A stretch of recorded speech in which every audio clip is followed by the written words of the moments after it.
فرۆشگای مەتین. فرۆشگای مەتین بۆ دابینکردنی خواردەمەنیە جۆرا و جۆرەکان و سەرجەم پێداویستیەکانی ناوماڵ و شوشەوات. فرۆشگای مەتین لە سۆران بەردەوام داشکان لە کەلوپەلەکانی دەکات و لە مانجی ڕەمەزانی پیرۆزیش داشکانی زیاتر بۆ نرخی کاڵاکانی دەکات. هەروەها دیاری تایبەتی دەبێت بۆ کڕیارەکانی. فرۆشگای مەتین شەوانی مانجی ڕەمەزانی پیرۆز تاک و پارشێ و بەڕووی کڕیارەکانی کراوەیە.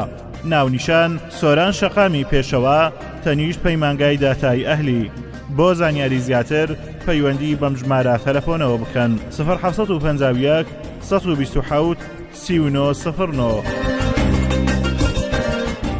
فرۆشگای مەتین. ئەی مانجی نور جوانگەی غوفرانی بێسنوور، ئەی مانجی نور جوانگەی غوفرانی بێسنوور، پەرێشانم بۆ شک و فەیسی گوڵی سوور، پەرێشانم بۆ شک و فەیسی